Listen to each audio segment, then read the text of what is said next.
우리는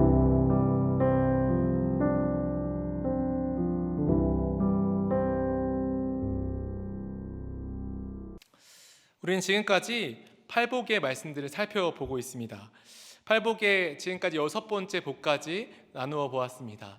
오늘은 7번째 복 한 가지만 서로 나누겠습니다.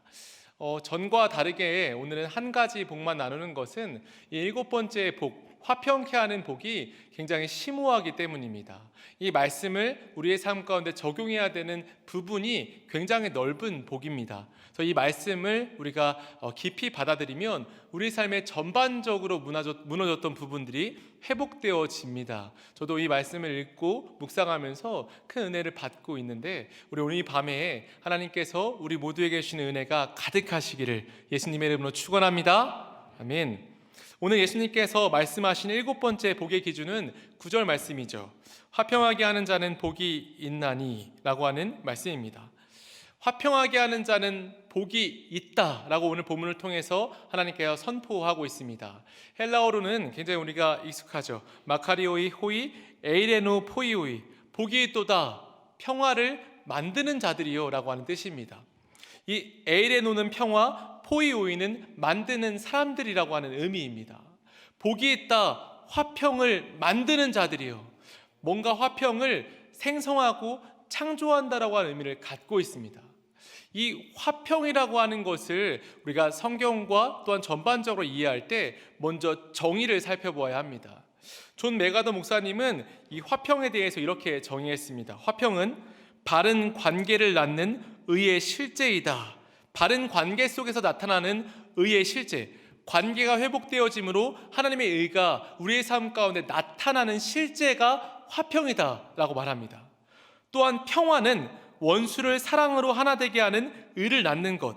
이 화평과 거의 그러니까 동의어로 사용되는 평화는 원수들을 사랑하며 하나님의 의를 나타내는 것이 평화이다 라고 말합니다. 이 두 가지를 합쳐보면 바른 관계 속에서 이 원수까지도 이 사랑하게 만드는 의의 실제가 화평과 평화입니다. 바른 관계를 맺되 원수까지도 바른 관계를 맺는 것입니다. 이것을 하나님께서는 화평이라 말씀하십니다. 그래서 이 바른 관계라고 하는 건 이 여러 가지 측면으로 보았을 때 하나님과 우리와의 관계, 또 사람과 사람과의 관계, 더 나아가서 나 자신과 나 자신의 관계가 바르게 되어지는 것을 화평이라고 말합니다. 화평을 그냥 우리가 다른 사람과의 관계에서 잘 지내는 것을 화평으로 단편적으로 이해하지만 그렇지 않습니다. 화평은 하나님과 사람, 그리고 나 자신과 나 자신까지 이 모든 관계를 화평이라고 부릅니다. 그럼 화평하다라고 하는 것은 다방면으로 모든 관계에 있어서 바른 관계가 된다라고 하는 것을 화평하다라고 말합니다. 이 화평을 히브리어로는 우리 아까 찬양인도자님이 우리 같이 인사했던 샬롬이 바로 화평입니다. 이 히브리식에서 이 샬롬은 전쟁이 끝나고 평화가 온 상태, 번영 혹은 지극한 행복, 고도에 있는 행복을 말할 때 이 샬롬이라고 하는 단어를 사용합니다. 또한 이 유대인들이 이 샬롬을 서로 간에 인사를 할 때 이 샬롬이라고 하는 뜻을 이렇게 했습니다. 하나님께서 주실 수 있는 모든 의와 선을 가지시길 축복합니다. 하나님께서 인간들에게 주실 수 있는 모든 의와 선을 받으실 수 있기를 축복합니다 라고 하는 이 인사가 바로 샬롬입니다. 그렇기 때문에 샬롬은 굉장히 귀한 인사입니다. 하나님이 주실 수 있는 모든 의와 선이 당신에게 있기를 축복합니다. 샬롬. 우리 옆에 있는 분들과 한번 인사해 볼까요? 샬롬. 샬롬. 하나님이 받으실 수 있는, 하나님께 주실 수 있는 모든 의와 선이 여러분들의 있기를 축복합니다. 아멘. 이 샬롬은 참 좋은 뜻이죠. 하나님께서 우리에게 화평과 화목의 실제로 샬롬이라고 하는 인사를 우리에게 주셨습니다. 이 화평이라고 하는 것을 우리가 단편적으로 말하면 그냥 잘 지내는 것이다 라고 생각할 수 있지만, 화평이라고 하는 단어에는 깊은 뜻이 있습니다. 그 뜻을 알 수 있는 이 제사 중에 하나가 바로 화목제입니다. 화목제는 관계가 깨졌을 때에 드리는 것을 화목제라고 말합니다. 근데 이 화목제라고 하는 이 방식을 살펴보면 화평이라고 하는 것의 깊은 의미를 알 수 있습니다. 이 화목제에 대한 말씀이 레위기 3장 12절에 17절에 나와 있습니다. 그 중에 제사 방법에 대한 부분만 읽어드리면 이렇습니다. 예물을 가져다가 여호와께 화제를 드릴지니 곧 내장에 덮인 기름과 내장에 붙은 모든 기름과 두 콩팥과 그 위에 기름 곧 허리 쪽에 있는 것과 간에 덮인 꺼풀을 콩팥과 함께 떼어낼 것이요 그것을 제단 위에서 불사를 지니 이는 화제로 드리는 음식이요 향기로운 냄새라 모든 기름은 여호와의 것이니라. 아멘. 레위기의 말씀은 한 번에 읽으면 이해가 잘 안 되죠. 이 말씀을 다시 해석하면 그렇습니다. 화목제는 번제와 다르게 양이나 염소의 전체를 태우는 제사가 아닙니다. 이 화목제는 신체의 일부 중에서 기름과 콩팥을 분리해서 이 기름과 콩팥만을 하나님께 번제로 드리는 것이 화목제였습니다. 그렇다면 왜 번제와 다르게 이 기름과 콩팥만을 하나님께 드렸을까요?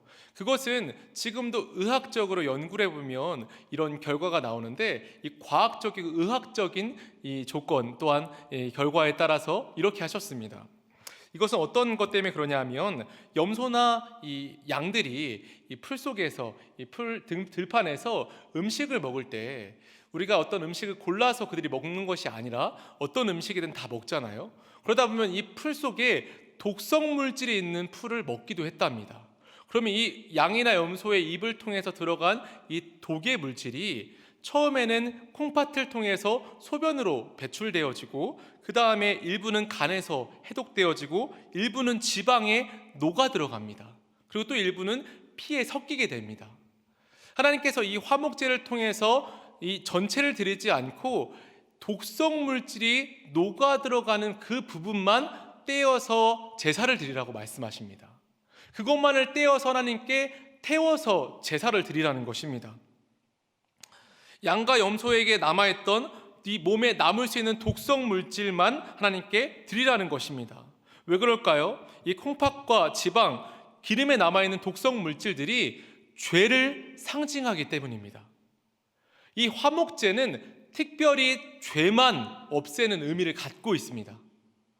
그래서 이 화목제를 드린다고 하는 것은 양과 염소에 남아있는 죄만을 드리는 것. 그래서 이 상징적인 의미를 통해서 화목제는 우리 인생들에게 있는 죄악을 없애는 것이 화목제다라고 하는 것을 우리는 알 수 있습니다.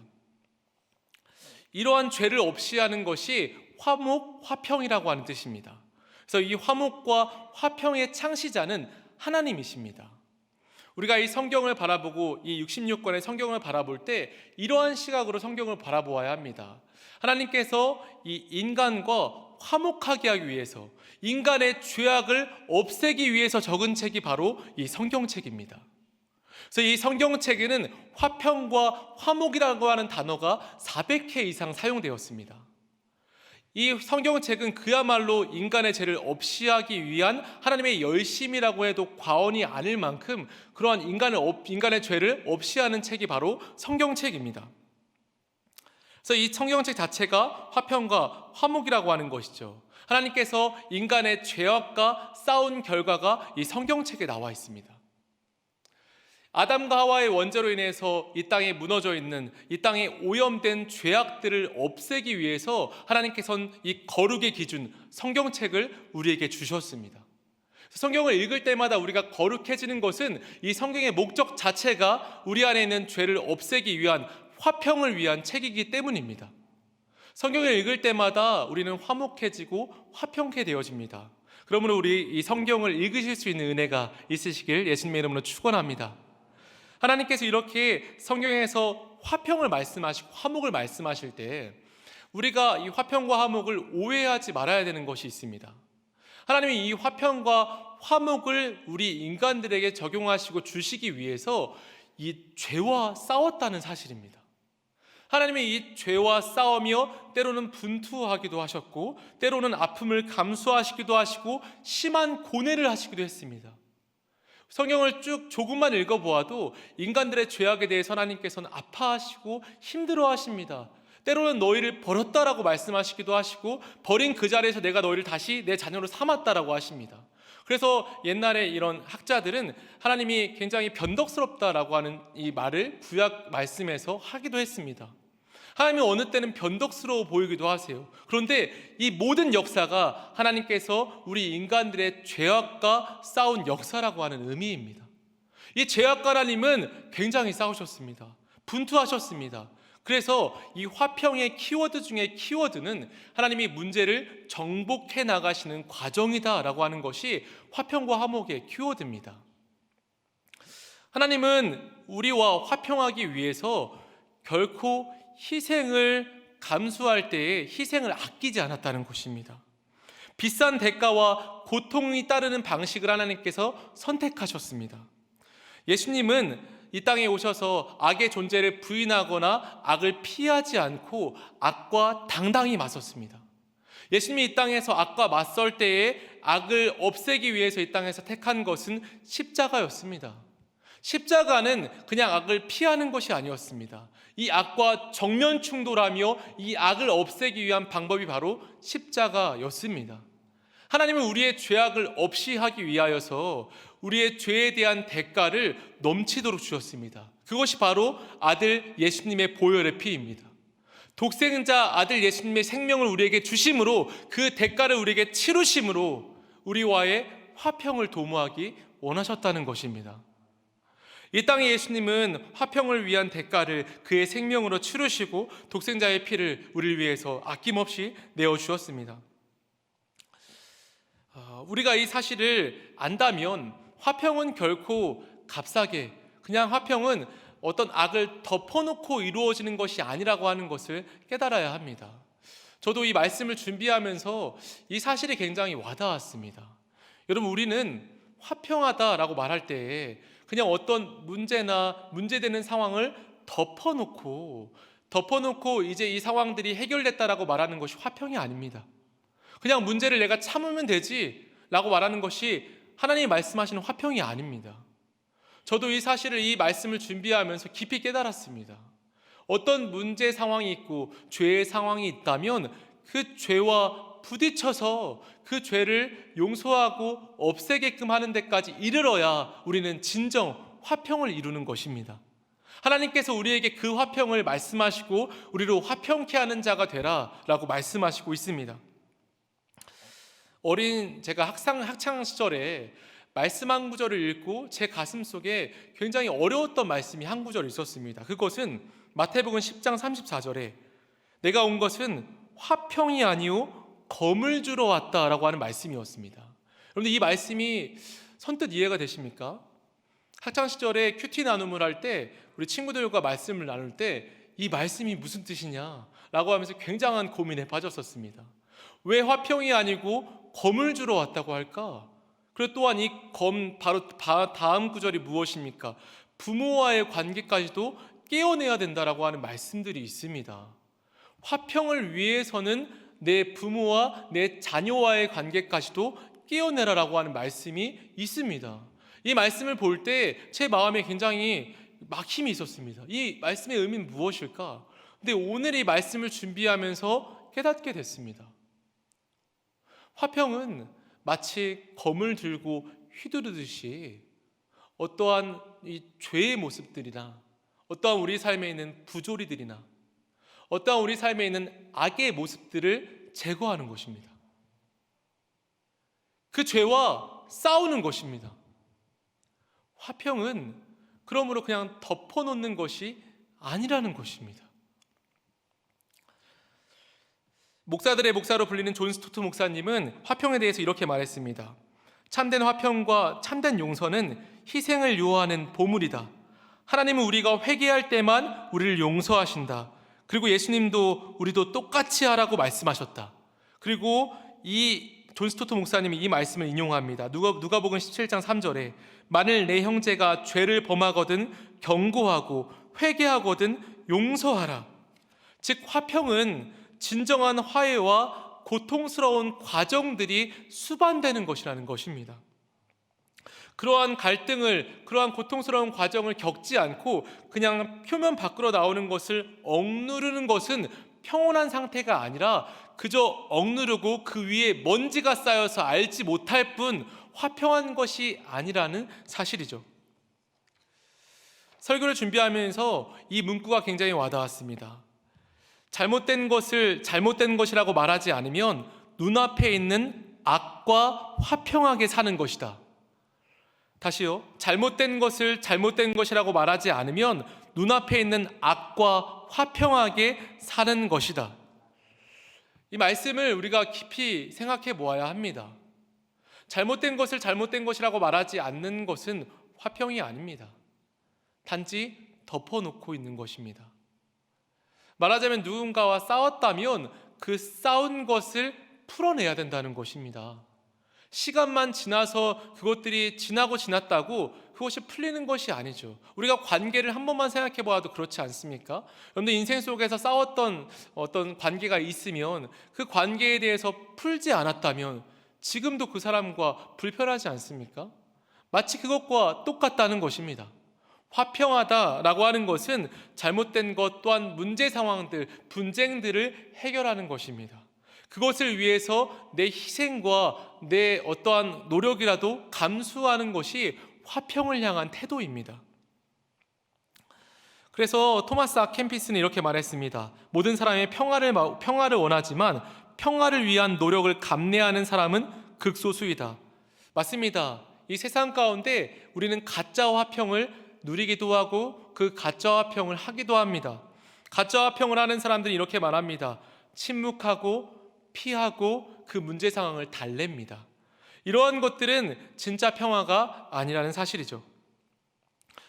진짜 화평이 아닌 잠시 피하는 것뿐입니다. 먼지가 잔뜩 쌓여질 뿐 그 아래는 여전히 갈등과 문제가 있는 것입니다. 그러므로 갈등을 피하는 것은 하나님의 방식이 아닙니다. 오히려 화평케 하는 것은 화평을 위해 대가를 치르는 것입니다. 죄의 문제를 적극적으로 해결해 나가는 것입니다. 마치 하나님처럼 말이죠. 하나님이 예수 그리스도를 이 땅에 보내심으로 예수님이 우리의 죄의 문제를 해결할 때 그 악과 정면으로 충돌하신 것처럼 우리의 삶의 화평을 위해 죄의 문제를, 악의 문제를, 내 자신에게 있는 죄악을, 사람과의 관계에 있는 죄악들을, 또한 여러 모습 속에 있는 죄악들을 해결하고 하나님께 회개하며 주님 앞에서 우리의 관계를 다시 정립하는 것입니다. 그것이 바로 화평, 화목의 모습입니다. 그렇다면 우리는 무엇으로부터 화평해져야 될까요? 화평은 바른 관계라고 말씀드렸습니다. 이 바른 관계는 하나님과 나와 이웃, 나와 내 자신이라고 하는 관계 속에서 오는 바른 관계입니다. 위의 관계가 올바로 되어질 때 우리는 진정 화평하다라고 말할 수 있습니다. 오늘 이 밤에 이런 바른 관계가 정립되어질 수 있기를 예수님의 이름으로 축원합니다. 우리 오늘 이 밤에 이 화평을 위해 기도할 때 이 관계들을 위해서 기도해야 합니다. 하나님과 나와의 관계를 위해 기도해야 하고요. 사람과 사람들과의 관계를 위해서 기도해야 하고 하나님과 사람의 관계를 위해서 기도해야 하며 또 오늘 이 밤에 조금 더 조명하기 원하는 것은 나와 내 자신의 관계입니다. 정말 이따가도 좀 더 깊이 이야기하겠지만 우리는 우리 스스로의 평화, 우리 스스로가 평화롭지 않다면, 우리 안에서 내가 정말 용납되어지고 수용되지 않는다면 그 누구에게도 화평과 평화를 전달할 수 없습니다. 내 안에 끊임없이 올라오는 죄악과 내 안에 끊임없이 있는 이 상처들을 해결하지 않는다면 우리는 진정 화평을 누릴 수 없습니다. 그래서 이 부분을 깊이 살펴보는데요. 먼저는 하나님과 우리 스스로가 화평해져야 합니다. 바울은 에베소서 6장 15절에 이렇게 말했습니다. 평안의 복음에 예비한 것으로 신을 신으라.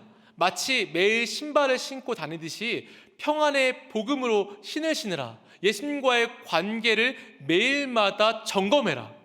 예수님의 의가 우리 안에 전가되어지고 예수님의 십자가의 보혈이 오늘도 나를 주장하는지, 내 발이 나를 이끌어가듯이 예수님의 십자가의 보혈과 그 의가 나를 움직이고 있는지, 하나님과 나 사이에 예수님이라고 하는 그 십자가로 딱 붙어 있는지, 아니면 하나님과 나의 관계 속에서 죄로 인해서 하나님과 나의 이 평화가 침공되고 있지는 않는지를 매일 살펴봐야 합니다.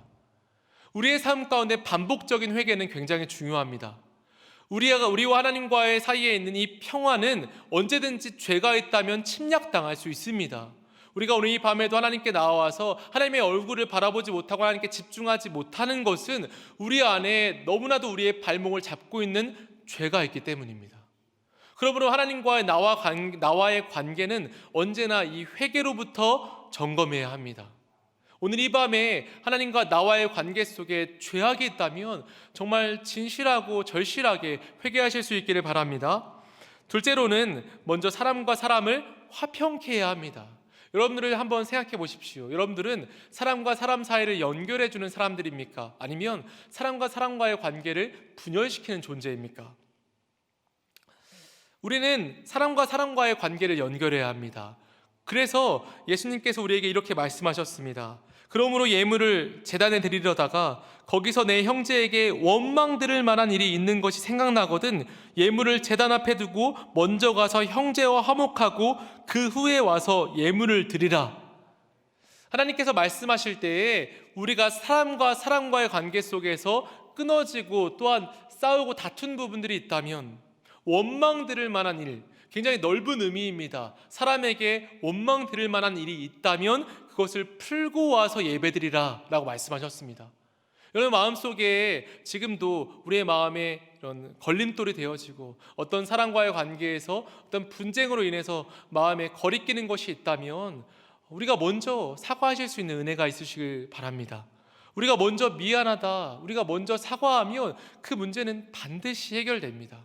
하나님의 화평에 대해서 우리의 희생을 요구하고 있습니다. 마치 예수님처럼 말이죠. 세 번째로 우리는 하나님과 다른 사람과의 관계를 화평케 해야 합니다. 즉 선교와 전도를 말하는 것입니다.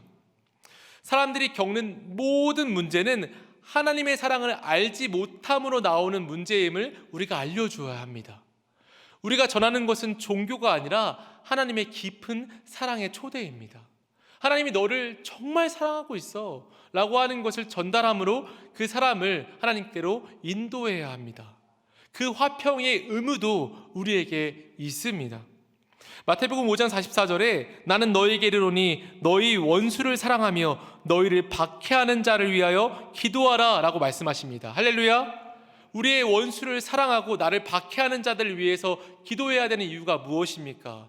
그들도 하나님께 돌아오면 언제든지 하나님의 친구이자 하나님의 자녀가 될 수 있기 때문에 우리의 원수와 우리를 박해하는 자일지라도 그들을 하나님께 인도해야 한다라고 하는 것입니다. 마지막으로 우리가 깊이 있게 생각해 보기 원하는 것은 내 자신, 내 안의 화평입니다. 내 스스로 내 안에서 내 자신과 내 자신의 화평에 대한 문제입니다. 아까도 말씀드렸지만 다른 사람과 평화롭게 살지 못하며 화평을 이루지 못하는 것은 내 안에 화평이 없기 때문입니다. 내 안에 가장 큰 적은 내 자아라고 하는 사실을 잊으면 안 됩니다. 스스로를 진정으로 사랑하고 스스로를 진정으로 수용하지 못하는 사람은 마음이 안정적일 수 없습니다. 화평을 이룰 수 없습니다. 굿윌 헌팅이라고 하는 영화가 있습니다. 이 영화 네이버에서 10점 만점에 10점을 받은 영화입니다. 이 영화에 보면 윌이라고 하는 주인공이 나옵니다. 이 윌이라고 하는 주인공은 MIT 대학의 청소부였습니다. 근데 어느 날 MIT 대학에서 이 수학 교수님이 칠판에다가 한 문제를 적습니다. 이 문제를 푸는 친구에게는 내 수제자로 삼을 것이고 그에게 많은 어떤 이 명예와 영예를 허락할 것이다 라고 이렇게 적어 놓은 것입니다. 근데 이 주인공 윌은 수학 천재였습니다. 이 문제를 굉장히 쉽게 풀어낸 것입니다. 이 수학 교수님이 이것이 누가 풀었느냐라고 수소문해서 결국 윌이 풀었다는 것을 알게 됩니다. 근데 이 극 중에서 윌은 굉장히 치명적인 단점이 있는 사람이었습니다. 윌에게는 아버지에게 학대받은 과거의 상처에서 벗어나지 못하는 모습들이 있었습니다. 그래서 학대받은 아버지 밑에서 자란 윌은 늘 자신을 수치스럽게 여겼고, 그래서 주위에 있는 친구들과 싸움을 하였고 항상 분쟁을 일으켰던 사람이었습니다. 이 수학 교수님이 윌을 수제자로 삼은 뒤에 이 윌의 이런 치명적인 단점이 있다는 것을 알고 한 상담 교수님을 그에게 소개시켜 줍니다. 그리고 이 상담 교수님이 윌과 상담을 할 때 그의 눈을 뚫어지게 쳐다보면서 이렇게 말했습니다. 윌, 너의 과거는 내 잘못이 아니야. 그건 내 잘못이 아니었어. 이렇게 말하니까 윌이 이렇게 말합니다. 나도 알아요. 그랬더니 그 교수님이 다시 이렇게 말합니다. 아니, 너는 아직 몰라. 그건 내 잘못이 아니야. 이 대사 이후에 윌은 이 눈물을 흘리며 이 관계가 회복되어지는 장면으로 바뀝니다.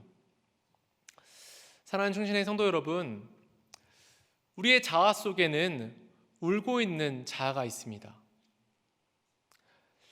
이 자아는 언제든지 우리의 상황과 우리의 삶에서 옛날에 있었던 상처들과 같은 상황과 맞닥뜨리면 언제든지 그 상처는 드러나게 되어 있습니다. 모든 사람들은 부족해서 서로에게 사랑을 주기도 하지만 상처를 줄 때가 더 많습니다. 부모와의 관계 속에서, 친구들과의, 이성과의 관계 속에서 우리는 상처를 주고받습니다. 그래서 우리 안에, 우리 내 이 자아에는 울고 있는 우리의 자아가 있습니다. 그런 우리에게 하나님께서 말씀하시는 건 성령이 거하는 전이라 말씀하십니다. 이 의미가 무엇입니까? 성령께서 우리의 울고 있는 자아, 우리의 상처들을 보듬어 주기 원한다는 사실입니다. 그건 너의 잘못이 아니야. 정말 너의 잘못이 아니야. 라고 우리의 자아에 있는, 울고 있는 우리의 자아에게 성령께서 찾아가셔서 말씀하시기 원한다는 사실입니다. 여러분들의 상처와 직면해 보신 적 있으십니까? 그냥 상담, 일반 상담에서는 직면이 끝입니다. 직면까지 상담을 인도하고 상담가는 이끕니다. 그 상처를 보게 해요. 하지만 기독교 상담은 그것이 끝이 아닙니다. 그 상처를 하나님께 올려드립니다. 그 상처의 의미를 깨닫게 합니다.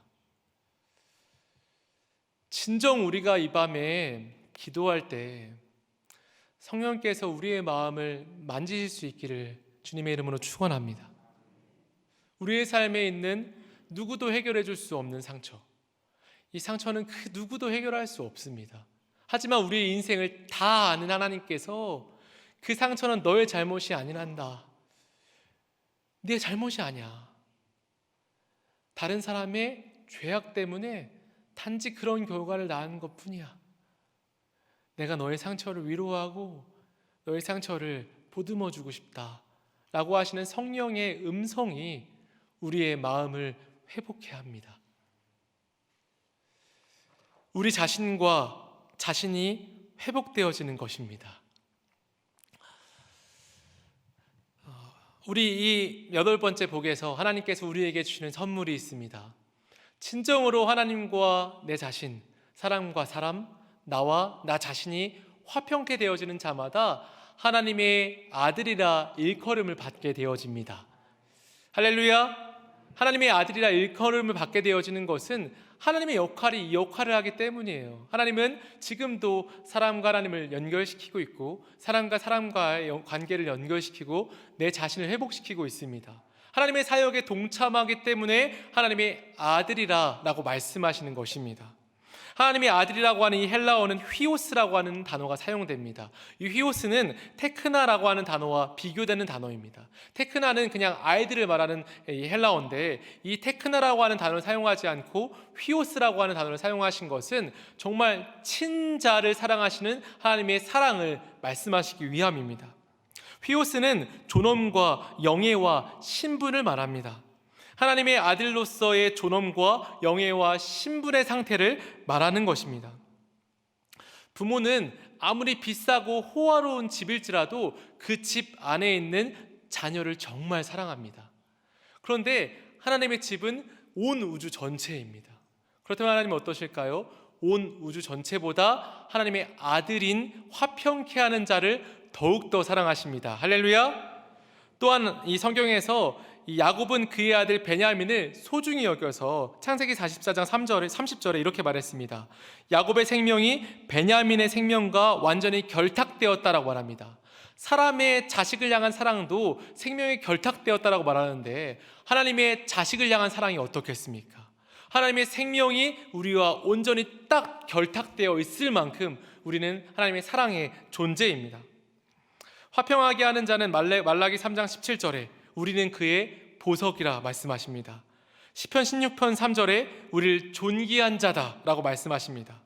디모데후서 2장 21절에 귀히 쓰는 그릇이라 라고 말씀하십니다. 결국에 요한계시록 3장 21절에 우리가 하나님과 함께 그의 보좌에 앉을 것이다 라고 말씀하십니다. 사랑하는 충신 성도 여러분, 우리가 오늘 화평케 하는 자에 대한 말씀을 들었습니다. 이 화평케 하는 자에 대한 말씀을 듣고 우리는 이 바른 관계로 돌아가실 수 있기를 주님의 이름으로 축원합니다. 이 바른 관계가 되어지는 결과는 하나님의 이 온 유산을 받으며 하나님과 함께 이 땅을 거닐며 하나님의 아들로서 온 영예와 지위를 누릴 수 있는 이 권리를 주시겠다라고 약속하십니다. 여러분, 정말 놀라운 것은 이 팔복의 말씀을 듣고 있는 그 당시의 이 대상, 이 청중은 굉장히 평범한 무리였습니다. 어떠한 특출날 거 하나 없는 사람들이었습니다. 그러한 자들에게 하나님께서는 너희는 나의 아들이 될 거야, 내 딸이 될 거야 라고 말씀하시고 있습니다. 이 말씀은 지극히 평범한 자들이 하나님의 방식으로 살아갈 때 세상은 변화한다는 사실입니다. 지극히 평범한 자들이 하나님의 아들로 이 땅을 살아갈 때에 관계가 그 사람들을 통해서 회복되어질 때에 그 사람들을 통해서 하나님께는 세상을 회복시키신다라고 하는 놀라운 말씀입니다. 저와 여러분들이 그 놀라운 이 약속 안에 부르심을 받았습니다. 화평하게 하는 자로 세상에 무너져 있는 하나님과의 사랑과의 관계를 세우고 사랑과의 관계를 세우고 내 자신과의 관계를 바르게 세워가며 하나님께서 이 땅에 원하셨던 에덴에서 또한 이 땅에 다시 이루어질 새하늘과 새 땅에서 원하시는 정말 올바른 관계가 지금 이 땅에서 여러분들을 통해서 이루어집니다. 가장 평범한 자들이 가장 특별한 방법으로 세상을 바꾸어 나갑니다. 우리의 삶은 이러한 놀라운 세상의 방법, 이 하나님께서 우리에게 주신 이 방법으로 살아가는 삶입니다. 그러므로 이 밤에 화평케 하는 자가 되실 수 있기를 예수님의 이름으로 축원합니다. 정말 절실하게 간구하실 수 있기를 바랍니다. 하나님께 주신 이 복의 기준, 내가 화평하게 하는 것이 내 삶의 복의 기준임을 깨닫고 내가 이것을 온전히 간구하며 하나님과 나와의 관계가 회복되어지고 사람과의 관계를 회복되어지고 하나님과 다른 사람들 전도함으로 이 관계를 회복하며 또한 내 자신과 내가 관계를 회복하며 주님이 원하시는, 정말 원하는 그 바른 관계의 화평함이 내 삶에 이루어질 수 있게 해주십시오라고 하는 이 간구가 오늘 이 밤에 가득하실 수 있기를 예수 그리스도의 이름으로 축원합니다. 아멘. 같이 기도하고 우리 찬송하면서 기도하겠습니다.